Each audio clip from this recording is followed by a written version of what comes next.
ನಾನು ಶ್ರೀದೇವಿ ಮತ್ತೆ ನೀವು ನೋಡ್ತಾ ಇದ್ದೀರಾ ನಿಮ್ಮ ಫೇವರೇಟ್ ಚಾನೆಲ್ ಲೇಡೀಸ್ ಕ್ಲಬ್. ಇವಾಗ ನಿಮ್ಗೆ ಗೊತ್ತಿದ್ದಾಗೆ ನಾನು ಸ್ಟಿಚಿಂಗ್ ಟ್ಯುಟೋರಿಯಲ್ಸ್ ಅನ್ನ ಸ್ಟಾರ್ಟ್ ಮಾಡಿದೀನಿ. ಸಿಂಪಲ್ ಬ್ಲೌಸ್ ಆಗಿದೆ, ಕಟೋರಿ ಬ್ಲೌಸ್ ಆಗಿದೆ. ಇವಾಗ ನಾನು ಹೇಳ್ಕೊಡ್ತಾ ಇದ್ದೀನಿ ಚೂಡಿದಾರ್. ಎಸ್, ಯಾವುದೇ ಸ್ಟಿಚಿಂಗ್ ಮಾಡ್ಲಿ ನಮ್ಗೆ ಅಳತೆ ತುಂಬಾನೇ ಇಂಪಾರ್ಟೆಂಟ್ ಇರುತ್ತೆ. ಯಾಕಂದ್ರೆ ನೀವು ಸರಿಯಾಗಿ ಅಳತೆ ತಗೊಂಡ್ರೆ ಸ್ಟಿಚಿಂಗ್ ಆದ ಮೇಲೆ ನೀವು ಏನು ಬೇಕಾದ್ರೂ ಹೊಲಿರಿ, ಬ್ಲೌಸ್ ಹೊಲಿರಿ, ಚೂಡಿದಾರ್ ಹೊಲಿರಿ, ಪ್ಯಾಂಟ್ ಹೊಲಿರಿ, ಏನು ಬೇಕಾದ್ರೂ ಇರ್ಲಿ, ಬಟ್ ಅಳತೆ ಕರೆಕ್ಟ್ ಆಗಿ ಇದ್ರೇನೆ ನೀವು ಹೊಲಿಯುವ ಬಟ್ಟೆ ಕೂಡ ನಿಮ್ಗೆ ಸರಿಯಾಗಿ ಫಿಟ್ಟಿಂಗ್ ನಲ್ಲಿ ಬರುತ್ತೆ, ಸರಿಯಾಗಿ ಪರ್ಫೆಕ್ಟ್ ಆಗಿ ಚೆನ್ನಾಗಿ ಫಿನಿಶಿಂಗ್ ಬರುತ್ತೆ. ಬಟ್ ಏನಾಗುತ್ತೆ ಅಂದ್ರೆ ನಾನು ವಿಡಿಯೋಸ್ ಅಪ್ಲೋಡ್ ಮಾಡಿದ ಮೇಲೆ ತುಂಬಾ ಜನರಿಗೆ ಆ ಟೇಪ್ ಮೇಲೆ ಇರುವ ಮೆಜರ್ಮೆಂಟ್ ಸರಿಯಾಗಿ ಗೊತ್ತಾಗುದಿಲ್ಲ. ನಮ್ಗೆ ಅಳತೆ ಮಾಡ್ಬೇಕಾದ್ರೆ ಟೇಪ್ ಬೇಕಾಗುತ್ತೆ, ಮತ್ತೆ ಕೆಲವೊಂದು ಪಾವ್ ಅಂತ ಇರುತ್ತೆ, ಸವ್ವ ಅಂತ ಇರುತ್ತೆ, ಪಾವಣೆ ಅಂತ ಇರುತ್ತೆ, 1/4, 2/4, ಈ ತರ ಕೆಲವೊಂದು ಮೆಜರ್ಮೆಂಟ್ಸ್ ಒಂದ್ ಸ್ವಲ್ಪ ಕನ್ಫ್ಯೂಷನ್ ಆಗ್ತಾ ಇದೆ ಅಂತ ಕಮೆಂಟ್ಸ್ ಬರ್ತಾ ಇದೆ. ಹೀಗಾಗಿ ನಾನು ಟೇಪ್ ಮೆಜರ್ಮೆಂಟ್ ಅನ್ನ ಹೇಗೆ ಮಾಡ್ಬೇಕು, ಟೇಪ್ ಅನ್ನ ಹೇಗೆ ಅಳಿಬೇಕು, ಯಾವ ಪಾಯಿಂಟ್ ಅಂದ್ರೆ ಅದಕ್ಕೆ ಏನು ಅಂತಾರೆ, ಡಿಜಿಟ್ ನಲ್ಲಿ ಹೇಗೆ ಇರುತ್ತೆ ಅಂತ ಎಲ್ಲಾನು ಕ್ಲಿಯರ್ ನಲ್ಲಿ ಒಂದು ಸೆಪರೇಟ್ ವಿಡಿಯೋನ ಮಾಡ್ತಾ ಇದ್ದೀನಿ. ಬಿಕಾಸ್ ನಿಮ್ ಎಲ್ಲಾ ಡೌಟ್ಸ್ ಕ್ಲಿಯರ್ ಆಗ್ಲಿ ಅಂತ ಈ ವಿಡಿಯೋನ ಎಂಡ್ ವರ್ಗೂ ಪೂರ್ತಿಯಾಗಿ ನೋಡಿ ಮತ್ತು ಆದಷ್ಟು ಜಾಸ್ತಿ ಈ ವಿಡಿಯೋನ ಶೇರ್ ಮಾಡಿ. ಬಿಕಾಸ್ ತುಂಬಾ ಜನ ಬಿಗಿನರ್ಸ್ ಇದ್ದಾರೆ, ಬಿಗಿನರ್ಸ್ ನಮ್ ವಿಡಿಯೋನ ನೋಡಿ ಕಲಿತಾ ಇದ್ದಾರೆ. ಸೊ ಅವ್ರಿಗಾಗಿ ಈ ವಿಡಿಯೋ ತುಂಬಾನೇ ಯೂಸ್ಫುಲ್ ಇದೆ. ಸೊ ಆದಷ್ಟು ಜಾಸ್ತಿ ನಿಮ್ ಫ್ರೆಂಡ್ಸ್, ರಿಲೇಟಿವ್ ಜೊತೆ ಈ ವಿಡಿಯೋನ ಶೇರ್ ಮಾಡಿ. ಮತ್ತೆ ನಾನು ಈ ವಿಡಿಯೋನಲ್ಲಿ ಆದಷ್ಟು ಸುಲಭವಾಗಿ ಹೇಳಲಿಕ್ಕೆ ಟ್ರೈ ಮಾಡಿದ್ದೀನಿ. ಸ್ಟಿಲ್ ನಿಮ್ಗೆ ಕನ್ಫ್ಯೂಷನ್ ಆತರ ಇದ್ರೆ, ಸ್ಟಿಲ್ ನಿಮ್ಗೆ ಡೌಟ್ಸ್ ಬರ್ತಾ ಇದ್ರೆ ನೀವು ನನಗೆ ಕಮೆಂಟ್ ಸೆಕ್ಷನ್ ನಲ್ಲಿ ಖಂಡಿತ ಕೇಳಬಹುದು, ನಾನು ಖಂಡಿತ ಅದನ್ನು ಸಾಲ್ವ್ ಮಾಡ್ತೀನಿ. ಸೊ ಈಗ ವಿಡಿಯೋ ನೋಡೋದಕ್ಕಿಂತ ಮುಂಚೆ ನೀವು ಇನ್ನೂವರೆಗೆ ಚಾನಲ್ ಅನ್ನ ಸಬ್ಸ್ಕ್ರೈಬ್ ಮಾಡಿಲ್ಲ ಅಂದ್ರೆ ಖಂಡಿತ ಮಾಡಿ, ಹಾಗೆ ಬೆಲ್ ಐಕಾನ್ ಕೂಡ ಪ್ರೆಸ್ ಮಾಡಿ. ಅಂದ್ರೆ ನಾನು ವಿಡಿಯೋಸ್ ಅಪ್ಲೋಡ್ ಮಾಡಿದ್ಮೇಲೆ ನೋಟಿಫಿಕೇಶನ್ ಬರುತ್ತೆ ಮತ್ತು ಆದಷ್ಟು ಬೇಗ ನೀವು ನನ್ನ ವಿಡಿಯೋಸ್ ಅನ್ನ ನೋಡಬಹುದು. ಸೊ ನಡೀರಿ ನೋಡೋಣ. ಈ ವಿಡಿಯೋನಲ್ಲಿ ನಾನು ನಿಮ್ಗೆ ಸ್ಟಿಚಿಂಗ್ ಟೇಪ್ ಅನ್ನ ಹೇಗೆ ಅಳಿಬೇಕು ಅಂತ ಹೇಳ್ಕೊಡ್ತಾ ಇದ್ದೀನಿ. ಬಿಕಾಸ್ ತುಂಬಾ ಜನರಿಗೆ ಅದ್ರ ಬಗ್ಗೆ ತುಂಬಾ ಕನ್ಫ್ಯೂಷನ್ ಆಗ್ತಾ ಇದೆ. ಇವಾಗ ನನ್ನ ಹತ್ರ ಇರುವ 2 ಟೇಪ್ ಅನ್ನ ನಾನು ನಿಮ್ಗೆ ತೋರಿಸ್ತಾ ಇದ್ದೀನಿ, ಅದು ಯಾವ ಪ್ರಕಾರ ಇರುತ್ತೆ ಅಂತ. ಈ ಟೇಪ್ ಅನ್ನ ನಾನು ಲೋಕಲ್ ಮಾರ್ಕೆಟ್ ನಲ್ಲಿ ಪರ್ಚೇಸ್ ಮಾಡಿದ್ದೀನಿ. ಇವಾಗ ನೀವು ನೋಡಬಹುದು, ಒಂದು ಸೈಡ್ ವೈಟ್ ಕಲರ್ ಇದೆ, ಆಮೇಲೆ ಒಂದು ಸೈಡ್ ಆರೆಂಜ್ ಕಲರ್ ಇದೆ. ಇದು ಜಸ್ಟ್ ಇಂಟ್ರೆಸ್ಟ್ ಆಫ್ ಕಲರಿಂಗ್ ಅಂತ ಇಟ್ಟಿರ್ತಾರೆ. ಇದರಲ್ಲಿ ನಿಮ್ಗೆ ಎಲ್ಲಾ ಕಲರ್ಸ್ ಅವೈಲೇಬಲ್ ಇದೆ.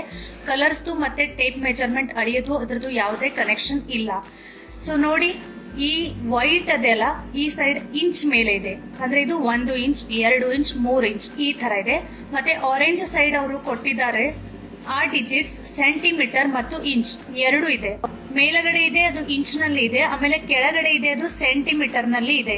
ಸೊ ಇವಾಗ ನೀವು ನೋಡಬಹುದು, ಈ ಟೇಪ್ ಅಳತೆ ಪೂರ ನಾವು ನೋಡಿದರೆ ಇದು 60 ಇಂಚಸ್ ವರೆಗೆ ಇದೆ, ಮತ್ತೆ 152 ಸೆಂಟಿಮೀಟರ್ ವರೆಗೆ ಈ ಟೇಪ್ ಇದೆ. ಇದೇ ತರ ಸೇಮ್ ನಾನು ಸ್ಟಿಚಿಂಗ್ ಮಷಿನ್ ಪರ್ಚೇಸ್ ಮಾಡುವಾಗ ಅವರು ಅಂಗಡಿನಲ್ಲಿ ನನಗೆ ನಮ್ಗೆ ಬೇಕಾಗುವ ಸ್ಟಿಚಿಂಗ್ ಆಕ್ಸೆಸರೀಸ್ ಸಿಗುತ್ತೆ ಮಷಿನ್ ಜೊತೆ. ಸೊ ಆವಾಗ ಕೂಡ ನನಗೆ ಈ ಟೇಪ್ ಸಿಕ್ಕಿತ್ತು. ಸೊ ಆಲ್ರೆಡಿ ನನ್ನ ಹತ್ರ ಆ ಲೋಕಲ್ ಮಾರ್ಕೆಟ್ ಶಾಪ್ ಅದಿಂದ ತಂದಿದ್ದು ಟೇಪ್ ಅವೈಲೇಬಲ್ ಇರೋದ್ರಿಂದ ಇದನ್ನು ನಾನು ಯೂಸ್ ಮಾಡೋದಿಲ್ಲ. ಬಟ್ ಜಸ್ಟ್ ಇನ್ಫಾರ್ಮೇಶನ್ ಅಂತ ಇದು ಹೇಗಿರುತ್ತೆ ಅಂತ ಇದು ಕೂಡ ನಾನು ಹೇಳ್ತಾ ಇದ್ದೀನಿ. ಇದರಲ್ಲಿ ಕೂಡ ಅವರು ಒಂದು ಸೈಡ್ ಇಂಚಸ್ ಕೊಟ್ಟಿದ್ದಾರೆ, ಆಮೇಲೆ ಸೆಕೆಂಡ್ ಸೈಡ್ ಸೆಂಟಿಮೀಟರ್ ಕೊಟ್ಟಿದ್ದಾರೆ. So difference is only width. ಇದು ಒಂದ್ ಸ್ವಲ್ಪ ಬ್ರಾಡ್ ಇದೆ, ಆಮೇಲೆ ಇದು ಒಂದ್ ಸ್ವಲ್ಪ ತೆಳ್ಳಗಿದೆ, ಇಷ್ಟೇ ಡಿಫರೆನ್ಸ್ ಇದೆ. ಇದರಲ್ಲಿ ಯಾವುದೇ ಮೆಜರ್ಮೆಂಟ್ ಡಿಫರೆನ್ಸ್ ಇಲ್ಲ. ಸೊ ಕನ್ಫ್ಯೂಸ್ ಆಗಬೇಡಿ. ನಿಮ್ಮ ಹತ್ರ ಈ ಟೇಪ್ ಇದ್ರು ಸರಿ, ಈ ಟೇಪ್ ಇದ್ರು ಸರಿ, ಯಾವುದೇ ಟೇಪ್ ಅನ್ನ ನೀವು ಸ್ಟಿಚಿಂಗ್ ಮಾಡುವಾಗ, ಅಳತೆ ಮಾಡುವಾಗ ಯೂಸ್ ಮಾಡಿದ್ರೆ ಯಾವುದೇ ಪ್ರಾಬ್ಲಮ್ ಇಲ್ಲ. ಈಗ ನಾನು ಹೇಳ್ತಾ ಇದ್ದೀನಿ ಹೇಗೆ ಇರುತ್ತೆ. ಈಗ ನೋಡಿ, ಟೇಪ್ ಮಷೀನ್ ಅಂದ್ರೆ ನೀವು ಈ ಸೈಡ್ ಅನ್ನ, ನಾನು ಯಾವಾಗ್ಲೂ ಸ್ಟಿಚಿಂಗ್ ಮಾಡುವಾಗ ನಾವು ಎಲ್ಲಾ ಅಳತೆಯನ್ನ ಇಂಚ್ ನಲ್ಲಿ ಅಳಿತೀವಿ. ಸೊ ಹೀಗಾಗಿ ನಾನು ಈ ಸೈಡ್ ಅನ್ನ ಜಾಸ್ತಿ ಯೂಸ್ ಮಾಡೋದು. ನೀವು ಈ ಸೈಡ್ ಯೂಸ್ ಮಾಡಿದ್ರು ಕೂಡ ಏನು ಪರವಾಗಿಲ್ಲ, ನಡೆಯುತ್ತೆ. ಬಟ್ ಏನಾಗುತ್ತೆ ಅಂದ್ರೆ ಕೆಳಗೆ ಸೆಂಟಿಮೀಟರ್ ಮತ್ತೆ ಮೇಲ್ಗಡೆ ಇಂಚ್ ಇರೋದ್ರಿಂದ ಕೆಲವೊಂದ್ ಸಮಯ ನಮ್ಗೆ ಒಂದ್ ಸ್ವಲ್ಪ ಕನ್ಫ್ಯೂಸ್ ಆಗಬಹುದು. ಹೀಗಾಗಿ ಕನ್ಫ್ಯೂಷನ್ ಆಗಬಾರ್ದು ಅಂತ ಒಂದ್ ಸೈಡ್ ಇಂಚ್ ನಲ್ಲಿ ಕೊಟ್ಟಿದ್ದಾರೆ. ಸೊ ಇದೇ ಅಳತೆಯನ್ನ ನಾನು ಜಾಸ್ತಿಯಾಗಿ ಯೂಸ್ ಮಾಡೋದು. ಇವಾಗ ಯಾವ ಸೈಡ್ ಅನ್ನ ಯೂಸ್ ಮಾಡೋದು ಇದು ನಿಮ್ ಇಷ್ಟ. ಈಗ ನೋಡಿ, ನಾನು ಹೇಳ್ತಾ ಇದ್ದೀನಿ. ಈಗ ನೋಡಿ, ಇದು ಟೇಪ್ ಈ ತರ ಸ್ಟಾರ್ಟ್ ಆಗುತ್ತೆ. 1ರಿಂದ ಮೇಲಗಡೆ ಈ ರೀತಿ ಒಂದು ಕವರಿಂಗ್ ಇರುತ್ತೆ ಟೇಪ್ಗೆ. ಯಾವುದೇ ಟೇಪ್ ಅನ್ನ ತಗೊಂಡ್ರು ಮೇಲ್ಗಡೆ ಈ ರೀತಿ ಕವರಿಂಗ್ ಇರುತ್ತೆ. ಸೊ ಇಲ್ಲಿಯೂ 2 ಲೈನ್ಸ್ ನಮ್ಗೆ ಯಾವಾಗ್ಲೂ ಕಾಣೋದಿಲ್ಲ. ಸೊ ಹೀಗಾಗಿ ನಾನು ಒಂದು ಕಾರ್ಡ್ ಶೀಟ್ ಮೇಲೆ ಟೇಪ್ ಮೇಲೆ ಯಾವ ರೀತಿ ಇರುತ್ತೆ ಅದೇ ರೀತಿಯನ್ನ, ಅಂದ್ರೆ ನೀವು ಟೇಪ್ ಹಚ್ಚಿ ನೋಡಿದ್ರೆ ನೋಡಿ, ನಾನು ಕರೆಕ್ಟ್ ಆಗಿ ಟೇಪ್ ನಲ್ಲಿ ಯಾವ ರೀತಿ ಇರುತ್ತೆ ಅದೇ ಗ್ಯಾಪದಿಂದ, ಅದೇ ಸೆಂಟಿಮೀಟರ್ ದಿಂದ ಈ ರೀತಿ 5 ಅಳತೆಯನ್ನ ತಗೊಂಡಿದ್ದೀನಿ. ಸೊ ದಟ್ ನಿಮ್ಗೆ ಸವ್ವ ಅಂದ್ರೆ ಏನು, ಪೌಂಡ್ ಅಂದ್ರೆ ಏನು, ದೀಡ್ ಅಂದ್ರೆ ಏನು, 2.5 ಅಂದ್ರೆ ಏನು ಅಂತ ಅರ್ಥ ಆಗ್ಲಿ ಅಂತ. ಸೊ ಇದೇ ಟೇಪ್ ಅನ್ನ ನಾನು ಇವಾಗ ಇಲ್ಲಿ ಹೇಳ್ತಾ ಇದ್ದೀನಿ ನೋಡಿ. ಈ ರೀತಿ ಟೇಪ್ ನಿಮ್ದು ಇಲ್ಲಿಂದ ಸ್ಟಾರ್ಟ್ ಆಗುತ್ತೆ, ಈ ಪಾಯಿಂಟ್ ಟೇಪು ಸ್ಟಾರ್ಟ್ ಆಗುತ್ತೆ. ಸೊ ಫಸ್ಟ್ ಇವು 2 ಲೈನ್ಸ್ ಇರುತ್ತೆ. ಈ 2 ಲೈನ್ಸ್ ಈ ಕವರದಿಂದ ನಮ್ಗೆ ಕಾಣೋದಿಲ್ಲ. ಸೊ ಈ 2 ಲೈನ್ಸ್ ಅಂದ್ರೆ ಪಾವ್. ಇದು ತುಂಬಾ ಕನ್ಫ್ಯೂಷನ್ ಆಗ್ತಾ ಇದೆ. ನಾನು ಅಳಿಯುವಾಗ ಪಾವ್ ಪಾವ್ ಪಾವ್ ಅಂತ ಹೇಳಿದ್ಮೇಲೆ ಎಲ್ಲರೂ ಕಮೆಂಟ್ ಮಾಡ್ತಾರೆ ಪಾವ್ ಅಂದ್ರೆ ಏನು. ಈಗ ನಾನು ಇಂಗ್ಲಿಷ್ ವರ್ಡ್ ನಲ್ಲಿ ನಿಮ್ಗೆ ಬರೀತಾ ಇದ್ದೀನಿ ಸೊ ದಟ್ ಎಲ್ಲರಿಗೂ ಅರ್ಥ ಆಗ್ಲಿ ಅಂತ. ನೋಡಿ 1 2 ಈ 2 ಲೈನ್ಸ್ ಅಂದ್ರೆ ಪಾವ್. ಈಗ ನೋಡಿ ಇದು ಇಲ್ಲಿರುತ್ತೆ, ಸೊ ಹೀಗಾಗಿ ನಮ್ಗೆ ಕಾಣೋದಿಲ್ಲ. ಹಾಗಾದ್ರೆ ಸ್ಟಿಚಿಂಗ್ ಮಾಡುವಾಗ ನಾವು ಏನ್ ಮಾಡ್ಬೇಕು ಅಂದ್ರೆ ಇದನ್ನು ನೀವು ಈ ರೀತಿ ಫೋಲ್ಡ್ ಮಾಡಿ ಮತ್ತೆ ಅಸ್ಯೂಮ್ ಮಾಡಿ ಟೇಪ್ ಇಲ್ಲಿಂದ ಸ್ಟಾರ್ಟ್ ಆಗ್ತಾ ಇದೆ. ಸೊ 1 2 ಈ 2 ಅಳತೆ ಅಂದ್ರೆ ನೀವು ಪಾವ್ ಅಂದ್ರೆ ಈ ರೀತಿ ಪಾವ್ ತಗೊಳ್ಳುವಾಗ ಈ ರೀತಿ ನೀವು ಅದನ್ನು ಅಳಿಬಹುದು. 1 2 ಆಯ್ತು, ಕ್ಲಿಯರ್. ಆಮೇಲೆ ಸೆಕೆಂಡ್ ಬರುತ್ತೆ ಅರ್ಧ. ಈ ಅರ್ಧ ಎಲ್ಲರಿಗೂ ಗೊತ್ತಿರುತ್ತೆ, ಆದ್ರೂ ನಾನು ಹೇಳ್ತಾ ಇದ್ದೀನಿ ಹಾಫ್. ಅರ್ಧ ಅಂದ್ರೆ ಹಾಫ್. ಈಗ ನೋಡಿ ಅದು ಎಲ್ಲಿ ಬರುತ್ತೆ, ಇಲ್ಲಿ ಬರುತ್ತೆ. ಸೊ ಈ ಲೈನ್ ನಮ್ಗೆ ಆಲ್ಮೋಸ್ಟ್ ಯಾವಾಗ್ಲೂ ಕಾಣ್ತಾ ಇರುತ್ತೆ. ಸೊ ನೀವು ಡೈರೆಕ್ಟ್ಲಿ ಅರ್ಧ ಅಂದ್ರೆ ಈ ರೀತಿ ಅಳಿಬಹುದು ನೋಡಿ, ಈ ರೀತಿ ಅರ್ಧ ಅಂದ್ರೆ ಅಳಿಬಹುದು. ಇದು ಕೂಡ ಕಾಣ್ಲಿಲ್ಲ ಅಂದ್ರೆ ಕೆಲವೊಂದು ಟೇಪ್ ಕವರಿಂಗ್ ಇಲ್ಲಿ ಹೊರಗೆ ಇರುತ್ತೆ, ಸೊ ಆವಾಗ ಕಾಣ್ಲಿಲ್ಲ ಅಂದ್ರೆ ಸೇಮ್ ಟೇಪ್ ಅನ್ನ ಫೋಲ್ಡ್ ಮಾಡಿ ಟೇಪ್ ಇಲ್ಲಿಂದ ಸ್ಟಾರ್ಟ್ ಆಗ್ತಾ ಇದೆ ಅಂತ ಅಸ್ಯೂಮ್ ಮಾಡಿ ಅರ್ಧ ಅಂದ್ರೆ ಇಲ್ಲಿ ಬರುತ್ತೆ ನೋಡಿ.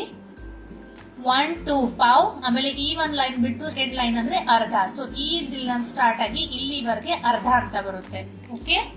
ಆಮೇಲೆ ಬರುತ್ತೆ ಪೌಂಡ್. ತುಂಬಾ ಜನ ಪೌಂಡ್ ಅಂದ್ರೆ ಏನಂತ ಕೇಳ್ತಾರೆ. ಆಮೇಲೆ ನೋಡಿ ಈ ಶಾರ್ಟ್ ಲೈನ್ ಅನ್ನ ಬಿಟ್ಟು ಮತ್ತೆ ದೊಡ್ಡ ಲೈನ್ ಬರುತ್ತೆ, ಇದಕ್ಕೆ ಪೌಂಡ್ ಅಂತ ಅಂತಾರೆ. ಈ ಲೈನ್. ಸೊ ಇದು ಕೂಡ ಇಲ್ಲಿಗೆ ನಮ್ಗೆ ಚೆನ್ನಾಗಿ ಕಾಣ್ತಾ ಇದೆ. ಸೊ ನಾವು ಇಲ್ಲಿಂದ ಅಳಿಬಹುದು. ಇದು ಕೂಡ ನಿಮ್ದು ಕವರಿಂಗ್ ಇದ್ರೆ ನೀವು ಮತ್ತೆ ಟೇಪ್ ಅನ್ನ ಫೋಲ್ಡ್ ಮಾಡಿ ಇದು ಅರ್ಧ ಆದ ಮೇಲೆ ನೆಕ್ಸ್ಟ್ ಒಂದು ಶಾರ್ಟ್ ಲೈನ್ ಅನ್ನ ಬಿಟ್ಟು ಈ ಲೈನ್ ಅಂದ್ರೆ ಪೌಂಡ್. ಸೊ ಈ ರೀತಿ ನೀವು ಈ ಲೈನ್ ವರೆಗೆ ಅಳಿಬಹುದು. ಓಕೆ. ಆಮೇಲೆ ಬರುತ್ತೆ ಶಾರ್ಟ್ ಒಂದು ಲೈನ್ ಬಿಡಿ, ಒಂದು ಬರುತ್ತೆ 1 ಅಂದ್ರೆ ಇದು ಟೋಟಲ್ ಈ ಪಾಯಿಂಟ್ ದಿಂದ ಸ್ಟಾರ್ಟ್ ಆಗಿ ಇಲ್ಲಿವರೆಗೆ 1 ಇಂಚ್ ಆಯ್ತು. ಓಕೆ. ನೋಡಿ 2 ಲೈನ್ ಅಂದ್ರೆ ಪಾವ್, ಅದ್ರ ಮುಂದಿನ 2 ಲೈನ್ ಅನ್ನ ಹಿಡಿದ್ರೆ ಸವ್ವಾ, ಅದ್ರ ಮುಂದಿನ 2 ಲೈನ್ ಅನ್ನ ಹಿಡಿದ್ರೆ ಪೌಂಡ್, ಅದ್ರ ಮುಂದಿನ 2 ಲೈನ್ ಹಿಡಿದ್ರೆ 1 ಇಂಚ್. ಸೊ ಇದೇ ರೀತಿ ನಮ್ ಟೇಪ್ ಕೌಂಟಿಂಗ್ ಕಂಟಿನ್ಯೂ ಆಗುತ್ತೆ. ಬಟ್ ಕನ್ಫ್ಯೂಸ್ ಆಗಬಾರ್ದು ಅಂತ ಮುಂದೆ ಕೂಡ ನಾನು ಹೇಳ್ತಾ ಇದ್ದೀನಿ. ಸವ್ವಾ ಕೂಡ ತುಂಬಾ ಜನರಿಗೆ ಕನ್ಫ್ಯೂಸ್ ಇದೆ. 1 ಇಂಚ್ ಆದ ಮೇಲೆ ಈ ಶಾರ್ಟ್ ಲೈನ್ ಮತ್ತೆ ಈ ದೊಡ್ಡ ಲೈನ್ ಹಿಡಿದ್ರೆ ಇದು ಬರುತ್ತೆ ಸವ್ವಾ.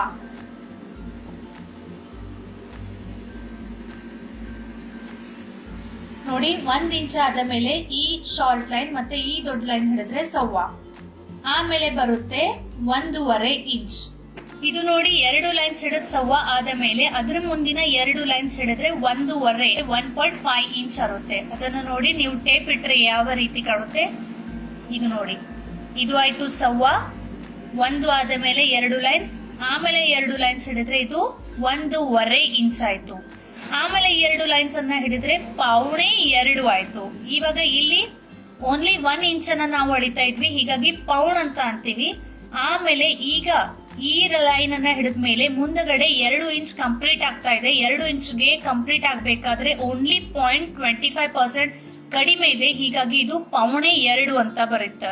1.75 ಅಂದ್ರೇನೆ 1.25 ಅಂತ ಪ್ರೊನೌನ್ಸಿಯೇಷನ್ ಮಾಡುವಾಗ ನಾವು 1.25 ಅಂತ ಅಂತೀವಿ. ನೀವು ಡಿಜಿಟ್ ನಲ್ಲಿ ಬರುವಾಗ 1.75 ಅಂತ ಬರಿಬೇಕು. ಸೊ ಇದು ಆಯ್ತು 1.25. ಆಮೇಲೆ 2 ಲೈನ್ಸ್ ಅನ್ನ ಹಿಡಿದ್ರೆ ಇದು 2 ಇಂಚ್ ಕಂಪ್ಲೀಟ್ ಆಯ್ತು. ಸೊ ಅದೇ ರೀತಿ ಕಂಟಿನ್ಯೂ ಆಗುತ್ತೆ.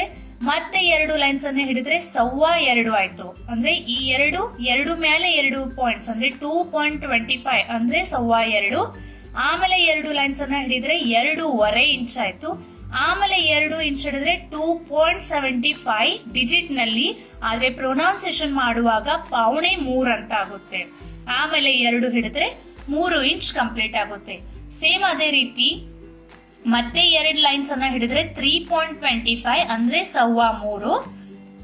ಆಮೇಲೆ ಮತ್ತೆ 2 ಲೈನ್ಸ್ ಹಿಡಿದ್ರೆ 3.50 ಅಂದ್ರೆ 3.5 ಇಂಚು. ಆಮೇಲೆ 2 ಲೈನ್ಸ್ ಹಿಡಿದ್ರೆ 3.75 ಪ್ರೊನೌನ್ಸಿಯೇಷನ್ ಮಾಡುವಾಗ 1.25 ಆಯ್ತು.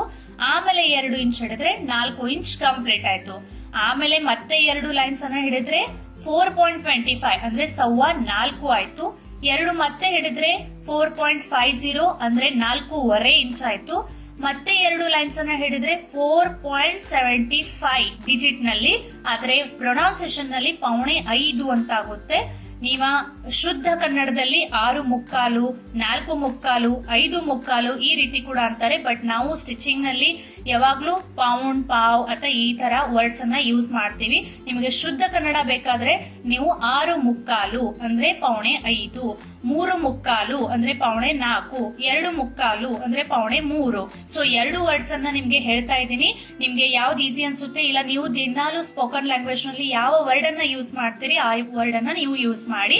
ಆಮೇಲೆ ಮತ್ತೆ 2 ಲೈನ್ಸ್ ಅನ್ನ ಹಿಡಿದ್ರೆ 5 ಇಂಚ್ ಕಂಪ್ಲೀಟ್ ಆಗುತ್ತೆ. ಸೊ ಇದೇ ರೀತಿ ಪೂರ್ತಿ ಟೇಪ್ ಅಂದ್ರೆ ಎಷ್ಟು 60 ಇಂಚಸ್ ಇದೆ ಅದು ಎಲ್ಲ ಇದೇ ರೀತಿ ಕಂಟಿನ್ಯೂ ಆಗೋದು. ಜಸ್ಟ್ ನಿಮ್ಗೆ ಒಂದು ಕನ್ಫ್ಯೂಷನ್ ಅನ್ನ ದೂರ ಮಾಡ್ತಾ ಇದ್ದೀನಿ. ಇದು ಪೌಣದು 1 ಇಂಚ್ ಕಂಪ್ಲೀಟ್ ಆಗುವವರೆಗೆ ಅಷ್ಟೇ ಬರುತ್ತೆ. ಇದ ನೀವು ಈಗ ಪಾವ್ ಮತ್ತೆ ಸವಾ ಒಳಗೆ ಕನ್ಫ್ಯೂಸ್ ಆಗಬೇಡಿ. ಆ ಇಂಚ್ಗಿಂತ ಮೊದಲು ಅಂದ್ರೆ ಇಲ್ಲಿ ಬಂದಿದ್ರೆ ಇದು ಪಾವ್ ಅಂದ್ರೆ ಈಗ ಇದ್ರಲ್ಲಿ ಹೇಳ್ತಾ ಇದ್ದೀನಿ ನೋಡಿ, ಇದು 2 ಇಂಚ್ ಇದೆ. 2ಕ್ಕಿಂತ ಮೊದಲು ನೀವು 2 ಲೈನ್ಸ್ ಅನ್ನ ಬಂದ್ರೆ 2.5 ಆಯ್ತು.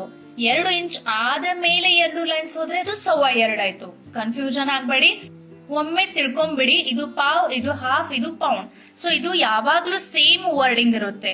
ಸೊ ಇದನ್ನು ಬಿಟ್ಬಿಡಿ. ಆಮೇಲೆ ಇಲ್ಲಿ ನಿಮ್ಗೆ ಸವ್ವಾ ಮತ್ತು ಪಾವ್ ಅಂದ್ರೆ ಏನಂತ ಕನ್ಫ್ಯೂಷನ್ ಆಗ್ತಾ ಇದ್ರೆ 2ಕ್ಕಿಂತ ಮೊದಲೇ ಬಂದ್ರೆ 2.25, ಆಮೇಲೆ ಬಂದ್ರೆ 2.25. ಸೊ ಐ ಥಿಂಕ್ ಸೊ ನಾನು ಎಷ್ಟು ಇದೆ ಅಷ್ಟೆಲ್ಲಾನು ಕ್ಲಿಯರ್ ಮಾಡಿದೀನಿ. ನಿಮ್ಗೆ ಕ್ಲಿಯರ್ ಆಗಿದೆ ಅಂತ ಅನ್ಕೋತಾ ಇದ್ದೀನಿ. ಸ್ಟಿಲ್ ನಿಮ್ಗೆ ಕನ್ಫ್ಯೂಷನ್ ಆಗ್ತಾ ಇದ್ರೆ ನೀವು ನಮ್ಗೆ ಕಮೆಂಟ್ ಸೆಕ್ಷನ್ ನಲ್ಲಿ ಖಂಡಿತ ಕೇಳಬಹುದು. ನಾನು ಖಂಡಿತ ರಿಪ್ಲೈ ಕೊಡ್ತೀನಿ, ನಿಮ್ ಕ್ವಶನ್ಸ್ ಅನ್ನ ಸಾಲ್ವ್ ಮಾಡ್ತೀನಿ.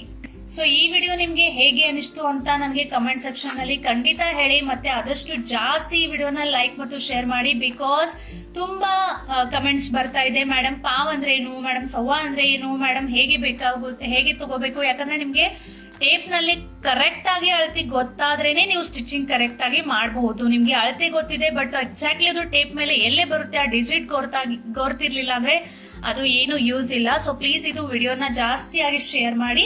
ನಿಮ್ಗೆ ಮತ್ತೆ ನೆಕ್ಸ್ಟ್ ವಿಡಿಯೋನಲ್ಲಿ ಸಿಗ್ತೀನಿ. ಬಾಯ್ ಬಾಯ್.